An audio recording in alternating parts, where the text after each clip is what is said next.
ტრამპმა სასტიკი ზეწოლა მოახდინა კუბის დიქტატურაზე და ახლა კომპანიებს, რომლებმაც ფიდელ კასტროს მიერ კონფისკებულ ქონებაზე ფული იშოვეს, შესაძლოა მრავალმილიონიანი თანხის გადახდა მოუწიოთ. ამერიკის შეერთებული შტატების უზენაესმა სასამართლომ მხარი დაუჭირა Havana Docks Corporations, ამერიკულ კომპანიას, რომელსაც ჰავანის პორტში არსებული ობიექტები კუბის რეჟიმმა 6 ათეულ წელზე მეტი ხნის წინ ჩამოართვა. და კვლავ საფრთხის ქვეშ დააკენა Carnival, Norwegian, Royal Caribbean და MSC Cruises, რომლებიც ბრალდებული არიან იმ მოპარული ნავსადგურების გამოყენებაში, რათა ტურისტები კუნძულზე წაეყვანათ. ეს მოხდა ობამას ადმინისტრაციის დროს გახსნის პერიოდში. 2026 წლის 23 მაისს ეს საქმე აფეთქდა, რადგან ამ მოთხოვნის საფუძველი მაშინ გაჩნდა, როცა ტრამპმა შესაბამისი ტიტული აამოქმედა. ხელმს ბერტონის კანონის მესამე ტიტული, რომელმაც მსხვერპლებს მისცა უფლება, სასამართლოში ეჩიულად მათთვის, ვინც დიქტატურის მიერ ჩამორთმეული ქონებით სარგებელი მიიღო. კომპენსაცია შეიძლება $400 მილიონ გადააჭარბოს და სწორედ აქ ჰავანა გზნობს დარტყმას. ძველი ქურდობა, რომელიც 10 წლეულების განმავლობაში დუმილით იყო დაცული, ახლა შეიძლება რეალურ ზარალად იქცეს მათთვის, ვინც რეჟიმთან ერთად ტურიზმში ჩადო ფული. რა იცოდნენ ამ კომპანიებმა, როცა კონფისკირებულ ქონებაზე შევიდნენ? რატომ გადაწყვიტა დონალდ ტრამპმა ამ იურიდიული ომის დაწყება ჰავანას წინააღმდეგ? როგორ შეიძლება ამ გადაწყვეტილებამ შეაშინოს სხვა ჯგუფები, რომლებიც ჯერ კიდევ იღებენ სარგებელს კუბაში ჩამორთმეული ქონებით? ახლავე ყველაფერს გეტყვი. მაგრამ მანამდე, ეხლა გინდათ რომ არხზე გამოიწეროთ, რათა იყოთ კარგად ინფორმირებული. ინფორმაცია რეალურ დროში, საუკეთესო ჟურნალისტური ხარისხით, რაც კი ოდესმე გინახავთ. სანდოობის სტანდარტით, Milson Alves, Global. ამერიკის შეერთებული შტატების უზენაესმა სასამართლომ 8 ხმით ერთის წინააღმდეგ გადაწყვიტა, რომ ატლანტა სააპელაციო სასამართლომ შეცდომა დაუშვა, როდესაც გააუქმა კომპენსაციები საკრუიზო კომპანიების წინააღმდეგ. საქმე კვლავ განახლდა, რადგან მოსამართლეებმა მიიჩნიეს, რომ კომპანიებმა გამოიყენეს კონფისკებული ქონება, რომელიც დაკავშირებულია Havana Docks-თან. მაშინაც კი, როცა ამერიკულ კომპანიას ამ ქონებაზე მოთხოვნა ჰქონდა აღიარებული.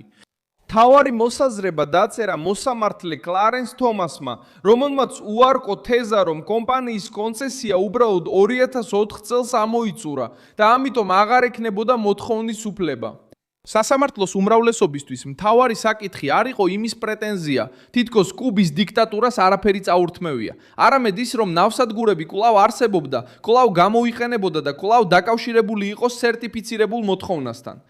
დავის წარმოშობა ჰავანას პორტშია, სადაც Havana Docks 99 წლიანი კონცესია ჰქონდა პორტის ინფრასტრუქტურის ასაშენებლად და სამართავად. მას შემდეგ, რაც ფიდელ კასტრომ ხელისუფლება ჩაიგდო ხელში, ახალმა კუბის მთავრობამ ამერიკული კომპანიების ქონება ანაზღაურების გარეშე ჩამოართვა.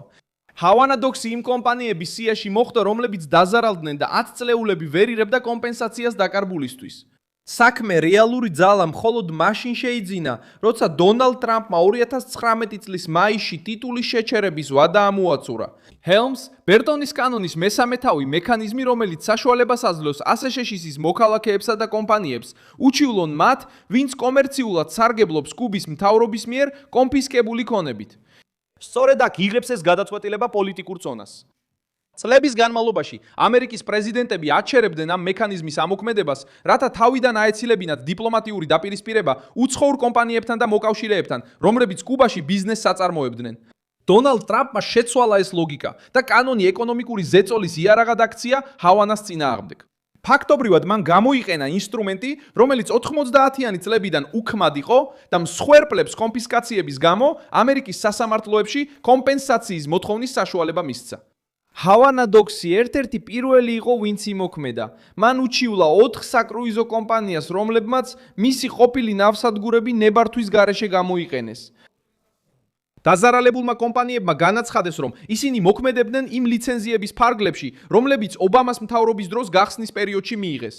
მათ ტურისტები კუბაში 2016-დან 2019 წლამდე წაიყვანეს, როცა გემები კვლავ ჩერდებოდნენ ჰავანაში ვაშინგტონსა და კუბის რეჟიმს შორის, ეგრეთ წოდებულ დათბობის პერიოდში. თუმცა ეს მოგზაურობის ნებართვა ავტომატურად არ აუქმებდა სხვა ნებართვებს, რომელიც ავტომატურად არ აუქმებდა მოგზაურობის სხვა გზებს. ფედერალურმა მოსამართლემ ბეთ ბლუმმა მაიამიში უკვე მიიჩნია, რომ კომპანიებს შეიძლება დაეკისროთ პასუხისგებლობა ტერმინალის გამოყენებისთვის და დააკისრა თითოეულ მათგანს $1 მილიონ მეტი გადახდა. კომპანიების დაცვამ სცადა თავი დაეღწია ვადაგასული კონცესიის ტექნიკური არგუმენტით. თეზა მარტივი იყო.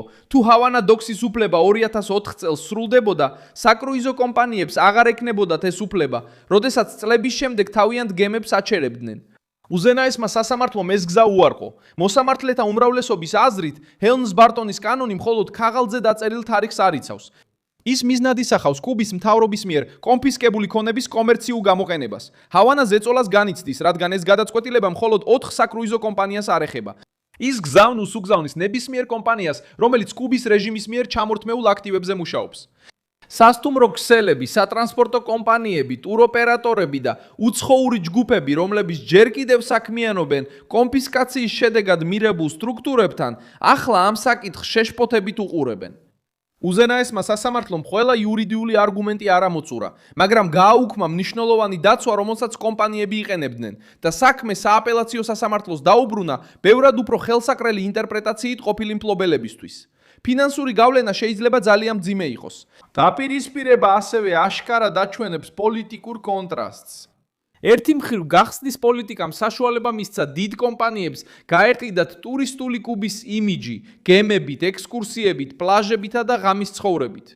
მეორე მხრივ სასამართლოს გადაწყვეტილება კვლავ აყენებს დღის წესრიგში იმ აქტივების წარმოშობას, ქონებას, რომელიც კუბის დიქტატურამ რევოლუციის შემდეგ ჩამოართვა. მფლობელებისთვის ანაზღაურების გარეშე და სამართლიანობის გარეშე, იმ ოჯახებისა და კომპანიებისთვის, რომლებმაც ქონება დაკარგეს. უზენაესი სასამართლო მარტო არ ქმნის ახალ პოლიტიკას კუბის წინააღმდეგ. ის იყენებს კანონს, რომელმაც ძალა მოიპოვა, მას შემდეგ, რაც დონალდ ტრამპმა გადაწყვიტა, საპრეზიდენტო შეჩერებით აღარ დაეცვა ისინი, ვინც კონფისკებული ქონებით სარგებლობდლობდა. კუბელი გადასახლებულებისთვის ამას უზარმაზარი სიმბოლური მნიშვნელობა აქვს. 10 წლეულების განმავლობაში, როდესაც რეჟიმი იმალებოდა დროის, დიპლომატიისა და მსხვილი კომპანიების ეკონომიკური ინტერესების უკან, ახლა ამერიკის სასამართლო აღიარებს, რომ თავდაპირველ ქუდობას ჯერ კიდევ შეუძლია შედეგის მოტანა.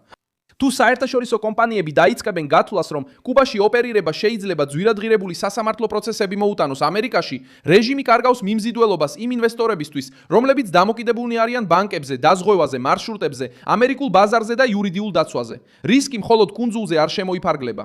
ის მიხვება კომპანიას ყველგან, სადაც ამერიკულ სისტემასთან შეხებაა. ეს არის ზეწოლის ძალა. აღარ არის საჭირო ჯარების გაგზავნა, აღარ არის საჭირო ცეცხლოვანი სიტყვით გამოსვლა. საკმარისია ზარალი პირდაპირ დაუკავშირო იმ ადამიანის ჯიბეს, ვინც გადაწყვიტა მოპარული ქონებით ვაჭრობა დაეწყო. შემდეგი ნაბიჯი სააპელაციო სასამართლოში იქნება, სადაც კომპანიების დარჩენილი არგუმენტები ჯერ კიდევ განიხილება. სხვაობა ისაა, რომ ახლა ისინი პროცესს უბრუნდებიან მას შემდეგ, რაც აშშ-ის უმაღლეს ინსტანციაში დამარცხდნენ. ჰავანა დოქსმა ახალი ძალა შეიძინა. კუბელმა გადასახლებულებმა პრეცედენტი მოიპოვეს და ჰავანამ კიდევ უფრო მეტი სიფრთხილე გამოიჩინა. გადაწყვეტილება აჩვენებს, რომ კონფისკაციების საკითხი 10 წლეულების გასვლასთან ერთად არ გამქრალა. ეს საკითხი ღიად დარჩა, პოლიტიკურ წონას დააგროვა და ეხლა ისევ აკაკუნებს იმ ადამიანების კარზე, რომლებმაც კუბის დიქტატურის მიერ ჩამორთმეული ქონება მოგების წყაროდ აქციეს. მე ვარ მილსონ ალვესი, გლობალ, ინტერნაციონალისტი და ჩემი მიზანია ყოველდღე მოგაწოდო სანდო ინფორმაცია. ახალი ამბების ბმულები ვიდეოს აღწერაშია. მოიწონე ეს ვიდეო, გამოიწერე არხი და ბოლოს გადახედე კომენტარებს, რომ კიდევ უფრო მეტად ჩაერთო მილსონ არვეს გლობალის საზოგადოებაში.